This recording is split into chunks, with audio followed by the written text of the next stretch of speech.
बिस्मिल्लाहिर्रहमानिर्रहीम, अस्सलाम वालेकुम। मैं हूं सभी काज़मी, आप देख रहे हैं फेसबुक और यूट्यूब। पहले अहम खबरें आपके सामने रखूँ। इमरान खान साहब से जुड़ी मुलाकातों का सिलसिला और सज़ाओं के मुतल्लिक मौक़िफ़ भी आ गया। शेर अफजल की भी कोशिश थी और आज के वीलॉग में दो बड़ी अहम पॉइंट। एक, तहरीक इंसाफ का जो इंट्रा पार्टी इलेक्शन में बहुत बड़ी वारदात, ये आपने ज़रूर हाईलाइट करनी है तहरीक इंसाफ तक। और दूसरा, जो ओवरसीज़ पाकिस्तानी ख़ासतौर पर अमरीका में है इस वक्त, वो जेली मैंडेट के बारे में किस तरह अमेरिकन सेनेटर्स को मिला के एक बहुत बड़ा कदम उठा रहे हैं। इस मामले को जो 22 लाख अमेरिकन हैं वो ज़रूर समझें। तहरीक इंसाफ के कुछ लोगों की जो मुलाकातें मंजर आम पर आई नून लीग के लोगों के साथ, उसकी तफसीलात में इमरान खान का इस पर क्या मौक़िफ़ है, मैं आपको इंतहाई क्रेडिबल सोर्स से ये बात बता रहा हूँ, पूरे दावे के साथ और पूरी जिम्मेदारी के साथ कि इमरान खान इन लोगों के बारे में क्या सोच रहे हैं। चोरी का मैंडेट छीन कर जो बनाई गई हुकूमत, उसके मुआशी झटकों का सिलसिला भी शुरू हो गया और इनके आने से क्या क्या नुकसानात शुरू हो गए वो मैं आपको बताता हूँ। लेकिन सबसे पहले अमेरिका में जो पाकिस्तानी हैं और वहाँ पे जो लॉ मेकर हैं, सेनेटर्स हैं, उनकी काविश और पाकिस्तानियों की ड्यूटी शुरू होने वाली है। ये फर्स्ट पाकिस्तान ग्लोबल ऑर्गेनाइजेशन, जिनका साथ जस्ट फॉरेन पॉलिसी एक जर्नलिस्ट रायन ग्रिम, आपने अक्सर मैथ्यू मिलर की अमेरिकन स्टेट डिपार्टमेंट की जो ब्रीफिंग्स उसमें देखे होंगे, सवालात पूछते हैं पाकिस्तान से मुतल्लिक। इन्होंने एक बहुत बड़ा इनिशिएटिव लिया और ये इनिशिएटिव जो है, ये पाकिस्तान का जो चोरी किया गया इलेक्शन, मैंडेट चोरी हुआ, अवाम के हकूक़ पर डाका मारा, इस पर अमरीकी नुमाइंदगान से मुलाकातों का, लॉबिंग का एक बड़ा सिलसिला शुरू हुआ। और इसमें बड़े अहम पॉइंट हैं। देखें, अमरीकी सेनेटर्स की पहले ट्वीट्स धांधलीज़दा इलेक्शन पर आपके सामने आए। मैरीलैंड के सेनेटर क्रिस मैन, उसने बाकायदा तौर पर 8 फरवरी को धांधली वाले इलेक्शन में पाकिस्तानी सफ़ीर को ख़त भी सामने आया। फिर मैरीलैंड से एक सेनेटर हैं जेर कार्डन, उनकी वाइट हाउस में नेशनल सिक्योरिटी एडवाइज़र हैं जॉन कर्बी हैं, लॉ मेकर डीना नॉट्स हैं, ब्रैड शेरमन हैं, सेनेटर इल्हान उमर है, रशीदा तालिब हैं, आर.ओ. खन्ना है, मिशिगन के जॉन कैनियर भी शामिल हैं। ये सारे 26 के करीब सेनेटर जो अब मज़ीद बढ़ते जा रहे हैं और इनका मुतालबा जो है वो अमरीकी हुकूमत से, ये जो इलेक्शन है, गैर जमहूरी इलेक्शन, फ्रॉड के इलेक्शन, धांधली के इलेक्शन, इसकी मुकम्मल तफ्तीश जब तक ना करें, हुकूमत को तस्लीम ना करें। अब इंटरनेशनल और लोकल ऑब्जर्वर्स की, इंटरनेशनल मीडिया की, इन तमाम की रिपोर्ट्स को देख के उन्होंने ये फैसला किया। इसमें कोई पाकिस्तानी मीडिया या कोई जमात का किरदार नहीं, इसमें बाइडन की पार्टी के और डोनाल्ड ट्रंप की पार्टी के दोनों इतराफ़ के लोग हैं वो शामिल है। और ये धांधली ज़्यादा हुकूमत अब ओवरसीज़ पाकिस्तानी अपने हलकों में अमरीकी नुमाइंदगान पर जोर डालेंगे कि वो इन इलेक्शंस को तस्लीम ना करें, इस हुकूमत को जो गैर कानूनी होगी इसे तस्लीम ना करें। देखिए, आम हालात में ये मामला दबा लिया जाता है और लोग कहते हैं इसकी इतनी वैल्यू नहीं। लेकिन अब चूँकि अमरीका के इलेक्शंस हैं, ये जो लोग हैं इनकी अपनी नशिस्तें भी ख़तरे में पड़ सकती हैं। और यहाँ पर आप बड़ा अहम नुकता याद रखें, अमरीका में पाकिस्तानियों की तादाद तो लगभग कोई 22 लाख से ज़्यादा है, लेकिन जो 40 लाख तक भी कुछ ऐसे फिगर्स हैं जो कन्फर्म हैं, अनकन्फर्म है। इमरान खान का लेकिन जो फ़लस्तीन पे मौक़िफ़ है, जो मगरब में रहने वाले तारकीन वतन है, जिसमें फ़लस्तीन, इराक, यमन, लिबिया, अफ़गानिस्तान, दुनिया भर से मुसलमान, ईरान तक मौजूद हैं, ये वो लोग हैं जो जानते हैं कि इमरान खान आलम इस्लाम के लिए कितना ज़रूरी है। तो ये वोट बैंक पाकिस्तानियों का नहीं है, सिर्फ ये मुसलमानों का वोट बैंक है। और अब जो मुहिम शुरू की जा रही है, इसमें इन लोगों को शामिल करना, ख़ासकर तुर्की से भी, क्योंकि ये आलम इस्लाम की आवाज़ को खामोश करने की, इसराइल के तनाज़े को लेकर अगर आप देखें तो अरब दुनिया में, जो ख़ास तौर पर अमेरिका या मगरब में, उनके अंदर बहुत बड़ी तशवीश है। सबसे बड़े मुजाहरे लोगों के थे।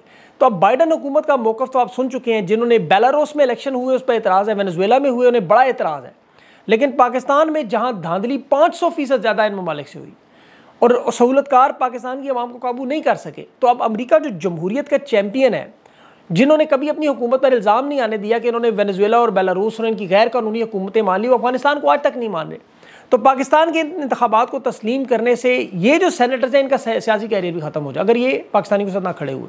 तो ये जो सियासी नुमाइंदगान है, रिपब्लिकन्स हैं, डेमोक्रेट्स हैं, दोनों जमातों के, इसमें मुसलमान भी हैं, ईसाई भी हैं, हिंदू भी हैं, तो ये सब वो लोग हैं जो अमेरिका के जमहूरी चैम्पियन होने का एजाज़ अपने साथ हमेशा शामिल करते हैं।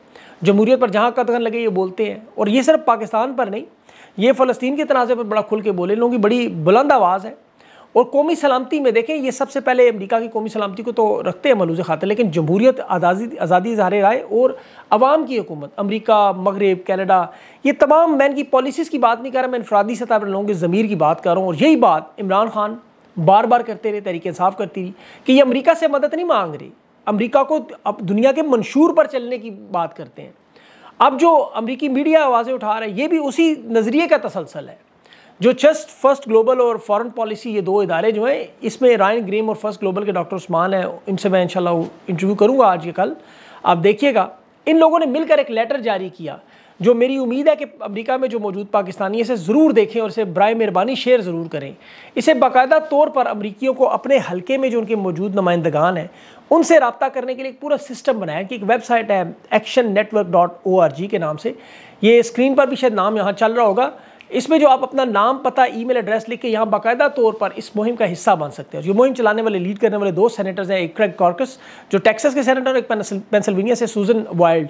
अब ये वो लोग हैं जो अमेरिका की, आपको पता है एक साबिक अफसर भी इससे पहले जो मुलाकात हुई, वर्जीनिया की सेनेटर हैं एबल स्पेनबर्गर, सलामती की कमेटियों को भी देखती हैं, और जस्ट फॉरेन पॉलिसी के जो एग्जीक्यूटिव डायरेक्टर है एरिक स्पर्लिंग, वो भी इसके साथ मौजूद है। अब अमेरिका में जो पाकिस्तानी हैं उनका काम यह है कि 22 लाख लोग अगर अपने हलकों में इन नुमाइंदगान से रब्ता करें, अपने अरब दोस्तों के जरिए कंपेन चलाएं, दबाव बढ़ाएं, तो यकीन करें बाइडन हुकूमत घुटने टेकने पर मजबूर होगी कि मैं कह चुका हूँ ये इलेक्शन का साल है। और यही काम बरतानिया में भी होना चाहिए, वहाँ भी इलेक्शन, और कनाडा में भी, ऑस्ट्रेलिया में, दुनिया के तमाम मगरबी ममालिक को ऑन बोर्ड लेना चाहिए। देखें जिस तरह इमरान खान ने एहतजाज के लिए जमात इस्लामी, GDA, फजल रहमान, इन सबको दावत दी, क्योंकि बात इंसानी हकूक, आज़ादी, इज़हार जमहूरियत की, और जमहूरियत सबके लिए, और सबसे बढ़कर वोट के तकद्दुस की। अब इन लोगों की वारदात में आपको बताऊं तो ये देखें, वरना करेंगे क्या 2/3 हुकूमत बना के सीटों की बंदर बांट में 15-15, 20-20 नशिस्तें ज़्यादा करके, जो सुन्नी इत्तेहाद की 26 नशिस्तें देनी थी, आज उस पर उन्होंने 4 सवाल उठा दिए। ये उनकी नशिस्तें नहीं देंगे उन्हें, कई हल्कों में दोबारा गिनती करवा के, ताकि जो लोग असम्बली में आवाज़ उठाएं, बोले, उनकी सीट छीन लें। मकसद इनका 2/3 अक्सरियत करवा के काजी फायद साहब को एक्सटेंशन दिलवाएं। अभी देखिए लोधरा से एक सीट इन्होंने जो गिनती करवा के छीनी, जबकि शहरबानों की मुल्तान में 16,000 वोट मुस्तरद हुए, उस पर ये बात करने को तैयार नहीं। इलेक्शन कमीशन ने तमाम ये जो मामलात है ट्रिब्यूनल को इसीलिए भेजा कि इनके 5-5, 10-10 साल फैसले ही ना हो। अब ये लोग आराम से ताकि हुकूमत करें, उनकी कोशिश है कि 2/3 अक्सरियत बनाएं और अपनी मनमानी करें, पाकिस्तान को अंधेरों में डालें। इसके लिए करो MQM को भी साइड से कर दिया जाए, हुकूमत से निकाल दिया जाए, अपनी हुकूमत मजबूत, सिर्फ 2 ख़ानदानों की जिनकी पाकिस्तान पे हमेशा हुक्मरानी रही, तो इनकी हुकूमत बन जाए। अगर आप खामोश हो गए कबूतर की तरह आंखें बंद करके, तो फिर मामला ख़राब। देखिए ये कोई वेलफेयर ट्रस्ट तो है नहीं, ये सियासत है, ये आप पर रहम नहीं करेंगे। अभी टेक्सला में आप देख लें, खातून को दिन दिहाड़े पुलिस ने मारा, बीटा आपके सामने वीडियोज़ आई, उसकी FIR भी उसी के ऊपर काट दी। तो इमरान खान के केसेस को भी छोड़ेंगे नहीं, अदालत फैसला दे रही है, लेकिन खान कह रहा है मैं सदारती माफ़ी कभी नहीं मांगूंगा। और जो वकला और सियासी रहनुमा भी असद कैसर उमर जी को नहीं मिलने दिया गया। जुमेरात को पूरी उम्मीद है इंशाल्लाह इमरान खान के केसेस जो है कानूनी बुनियादों पर रहे होंगे, लेकिन ट्रैक रिकॉर्ड अगर आप इनका देखें तो आप इनसे उम्मीद ना करें इस तरह की। ये आखिरी लम्हात में फैसले बदलते भी हैं, और जब तक काजी साहब मौजूद है अदालतों से तो किसी सूरत में कोई उम्मीद नहीं होनी चाहिए। इमरान खान को बच्चों से बात करने की दरख्वास्त अदालत मंजूर कर रही है, दांतों का चेकअप करने के लिए इतवार को डेंटिस्ट की बातें कर रहे हैं, लेकिन जो मिलने जाए उसे मिलने नहीं देते। ये छोटी मोटी गोलियां देते हैं। ये सिर्फ आज ही इन्होंने देखे 190 मिलियन पाउंड के रेफरेंस में खान पर और बुशरा बीबी पर फर्द जुर्म भी आयद कर दी। अब अदालत ने 6 मार्च में उसमें सरकारी गवाहान को बुला लिया है, और जिस तरह ये ट्रायल चलाया जाएगा वो भी आपको पता है। हालांकि सारा केस सादा सा केस, पैसे मलिक रियाज ने हुसैन नवाज की 1 हाइड पार्क की प्रॉपर्टी खरीदो फरोख्त के सिलसिले में 190 मिलियन पाउंड ब्रिटिश इदारे से सेटलमेंट के जरिए जो नहीं मिलने थे, खान ने वो पाकिस्तान में मंगवाए और सुप्रीम कोर्ट के अकाउंट में मंगवाए ताकि ये खान पर कोई इल्ज़ाम न लगाएं।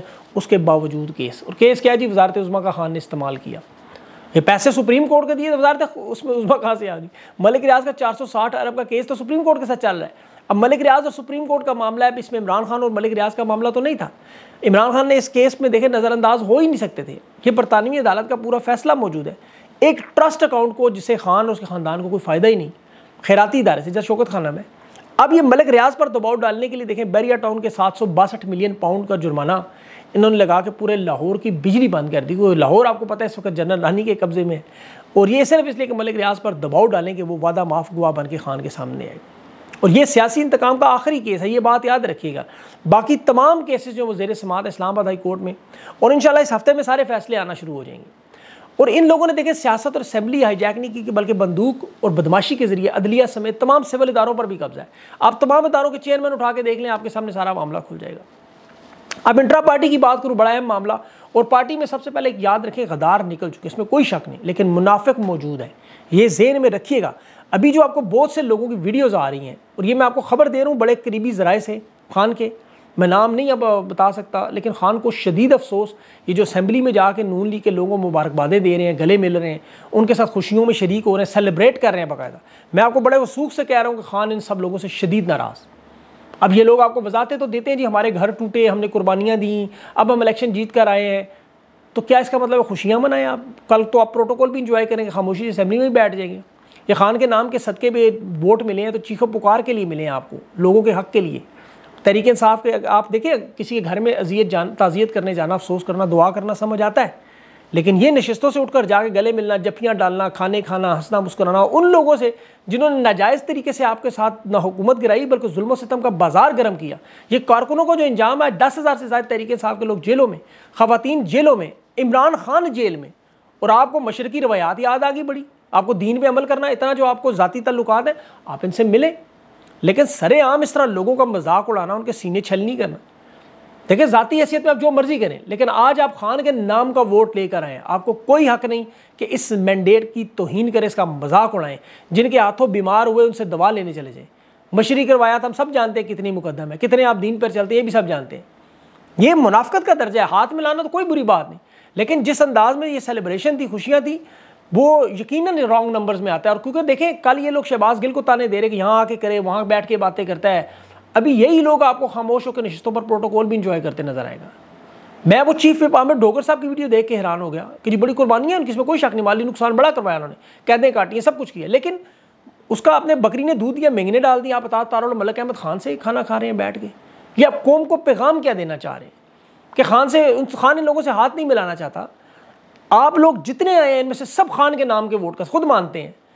अब अवाम फिर कैसे तस्लीम करेगी कि जब आसिफ अली जरदारी के सेनेट में और सदारती इलेक्शन में जब खुफिया वोटिंग में वोट ज़्यादा निकले तो फिर शकूक शुबात किस पर जाएंगे? आज आप खुद सबूत दे रहे हैं और छुप छुपा कर अपनी धड़ल्ले से मीटिंग।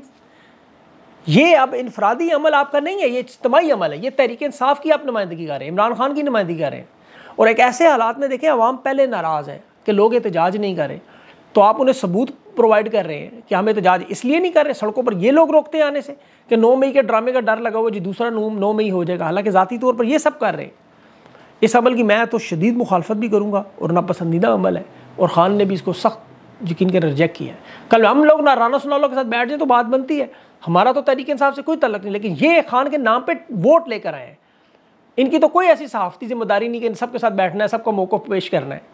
हम लोग इन्हें शोज़ में नहीं बुलाते कि यार इनके पास मेन स्ट्रीम मीडिया की आवाज़ है, वहाँ बोलते हैं, आप लोग आए, आप लोगों की आवाज़ बंद है, आप जाके इनके साथ जफियाँ डालने लगे। अगर आपने बैठे सेनेटर सादिया अब्बासी के साथ बैठे सेनेट में एजाज चौधरी और शिबली फराज के प्रोडक्शन ऑर्डर जारी करवा रही है, तहरीक इंसाफ के सेनेटर यहाँ पर क्यों नहीं बोल रहे? नून लीग के सेनेटर्स क्यों बोल रहे हैं ये बातें शिबली फराज की और की? करें आप लोग भी। यहाँ पर देखें फ़िरौनियत का ये मजहबी जमातों पर इल्ज़ाम लगाते रहे कि लब्बैक ने यह किया, इन्हें जुर्रत थी। लब्बैक और इन तमाम जमातों ने इस तरह सरेआम सरकलम करने की बातें नहीं की जिस तरह मरियम औरंगज़ेब ने की। ये इनका रवैया है। नौजवान मीडिया के सहाफ़ियों की वीडियोज़ बनाते हुए जो अजाब का शिकार है। अभी इमरान रियाज गिरफ्तार है, सत्तूर को जिस तरह गिरफ्तार किया है इन्होंने। अभी देखें चोरी डाके, ब्लैकमेलिंग और गंदी वीडियोज़ मुखालिफिन को कुचलने के लिए इदारों का जो इस्तेमाल हुआ, मैंडेट को रोंदा है। क्या ये कम है कि अभी मज़ीद अभी आपको ये तख्तियाँ लगा कर झूठे मनसूबे बना के अपनी प्रमोशन के लिए अभी वो मरीम नवाज़ की तरह की वीडियोज़ आ रही हैं, वो दिखा रहे हैं रोज़ाना madam thief minister, chief minister के नाम पे जो ड्रामे हैं। अभी मरीम नवाज़ साहिबा कह नहीं थी पंजाब में वाईफाई फ्री कर देंगे, लेकिन ये नहीं बता रही कि वाईफाई फ्री करके सोशल मीडिया का स्विच ऑफ होगा पीछे से, वाईफाई इस्तेमाल करेंगे कहाँ? मईशत की हालत तो दिन ब दिन तबाह बर्बाद हो रही है। अभी अली बाबा की कंपनी, वो जो उनका बड़ा ग्रुप है दराज.pk, 3000 से ज़्यादा मुलाजमीन है, वो मुलाजमीन निकालने की बात कर रहे हैं। और यहाँ पे इनके पिंडी बॉयज़ जो है वो मरीम नवाज़ की सूरत में कौम को उल्टे सीधे थप्पड़ मार रहे हैं। नफ़रत हकारत का भी लोग तो हर जवाब देंगे। मोहसिन नकवी 400 दिन पूरे करके कह रहे हैं जिस तरह कि मुझे तमगा दे दे। शर्मिंदगी और बगैरती का आलम देखें, 90 दिन के लिए आया, 400 दिन ज़बरदस्ती बैठ गए। काम सिर्फ इंतखाबात करवाना, पूरा सूबा तबाह बर्बाद कर दिया। अभी इसमें इंट्रा पार्टी इलेक्शन के मामले पर बड़ी अहम बात जो मैं बताना चाहता हूँ, अभी देखें अकबर एस बाबर का जो पहला नुक्ता है वो यही होगा। और ये इंट्रा पार्टी के इंतखाबात की ये वीडियो ज़रूर आप काट के भेजें। ये 3 मार्च को इलेक्शन हो रहे हैं और इसमें जो अभी अकबर एस बाबर ने जो वारदात डालनी है, जो पहले बता रहा हूँ, जैसा पहले बताई थी को वो इरेगुलरिटीज़ ना हो, रऊफ़ हसन साहब पे लगेंगी। चीफ इलेक्शन कमिश्नर है वो, तहरीक इंसाफ के साथ पार्टी के चेयरमैन है। अब इन्होंने जो एक नुक्ता अदालत में रखा हुआ कि जो इलेक्शन कमीशन में पेश होंगे तो वहाँ पर ये कह सकते हैं जाके कि देखिए जी पुरानी तारीखों में इस्तीफ़ा रऊफ़ हसन साहब ने दिया हुआ। आपको लगता है वो तस्लीम करेंगे इस्तीफ़ा? भाई चीफ इलेक्शन कमिश्नर बनने से पहले इस्तीफ़ा दिया हुआ था इन्होंने। अब वो मुंशी साहब जो हैं वो या काजी साहब हैं जिन्होंने सीधे सीधे आपकी बातें नहीं तस्लीम, वो कहेंगे इस्तीफ़ा आप 2 ओहदे कैसे रख सकते हैं? इतनी बड़ी पार्टी में 5-7 लोग इकट्ठे अलहदा नहीं कर सकते जो पूरा मामला चला सकें। उमर अयूब साहब नामजद वज़ीर-ए-आज़म भी थे, वो आप जनरल सेक्रेटरी के ओहदे के लिए भी इलेक्शन लड़ रहे हैं। कुछ और लोग भी इसीलिए पार्टी में नहीं एक इलेक्शन लड़ रहे हैं। ठीक है, चल जमहूरी पार्टी है, इसमें कोई बात, लेकिन बहुत से लोग मौजूद हैं जो इन ओहदों पर काम कर सकते हैं। बाकी मर्जी तो खान की है ज़ाहिर, इसमें तो कोई शक नहीं, लेकिन अकबर एस बाबर ने भी, बाकी लोग भी पार्टी में देखें रजिस्टर्ड करवाना शुरू की हैं। ये टेक्निकल गलतियाँ आपकी ढूंढ रहे हैं, पूरी कोशिश तरीके से आपको करनी चाहिए, कोई गलती का मौका ना दें। मैंने रऊफ साहब को ये पैगाम भेजा है, अभी तक उनका जवाब नहीं आया। आज वो इमरान खान से भी शायद मिलने जा रहे हैं, जब वो वापस आए तो कोशिश होगी उनसे इंटरव्यू करके बात की जाए। अब एक बड़े दलेर सहाफ़ी असद तूर की बात करनी है, जो फस्तायत और जुल्म के खिलाफ खड़ा है। देखें, सिविल सर्वेंट, गवर्नमेंट ऑफिशियल और रियासती इदारों के खिलाफ उस पर इल्ज़ाम लगा कि जिसने कैंपेन चलाई। आज उसकी वालदा की कॉल सुन के वही अफसोस हुआ जिसने अरशद शीख की वालदा है कि बेटा खाना खाया है नहीं, सोया है नहीं, और वो हथकड़ियों में जकड़ा। देखें 5 फुट चेंज का वो कमज़ोर बाजार लागर पतला सा सहाफ़ी, यकीन करें बड़े बड़े मगरमच्छों को आईना दिखा गया, जो कल इकट्ठे बैठे हुए थे 13 अरब के अपने हिस्से के जो दस्तरखान पे हड्डियाँ मालिक चचोड़ने के बाद फेंकता है और पालतू जानवर उस हड्डी के पीछे भागते हैं। असद तूर ने आज हथकड़ियों में लगी वो बात कर दी, और यकीन करें मेरा दिल जीत लिया इस बंदे ने। पाकिस्तान इसके लिए इसके बारे में आवाज़ उठाएं। यकीन करें मरीम नवाज़ वज़ीर आला बन चुकी है, ऐसे मौके पे जो पाक फ़ौज को दहशतगर्द कहती रही वज़ारत आला लेगी। इसका बाप आर्मी चीफ के ख़िलाफ़ जलसों में तकरीर करता है, उसे नहला धुलाकर पाक साहब लाल बूट बना के परेड करवा रहे हैं। ख्वाजा आसिफ पाक फ़ौज के अजीम जर्नलों को जंग हारने के ताने देता था। याज सादिक मजाक उड़ाता था इनके पसीने छूटने के हिंदुस्तान के सामने, वो सब के सब आला ओहदों पर। और मुल्क का आइन तोड़ने वाला बाजवा चलती हुकूमत गिरा के पाकिस्तान को अंधेरों में फेंक के आज बेल्जियम और दुबई में घूम फिर रहा है। जनरल फैज़ का देख लें, ये तमाम लोग बरमला एतराफ़ कर रहे हैं, फजल रहमान गवाही दे रहे हैं इन लोगों के बारे में, लेकिन उन्हें कुछ नहीं कहा जाता। और एक सहाफ़ी जो अपनी आज़ादी इजहार राय की बात करता है, खुल के बात करता है, उसकी तनकीद आप कर सकते हो उसके स्टाइल पे, लेकिन पाबंदी सलासल कर देना, बदमाशी मची हुई है। लेकिन इसके बारे में आवाज़ ज़रूर उठाएं। इंशाल्लाह कोशिश करूँगा असद तूर के साथ इंटरव्यू भी करूँ। अपना ख्याल रखें। अगले वीडियो तक के लिए मुझे इजाज़त। अल्लाह हाफ़िज़।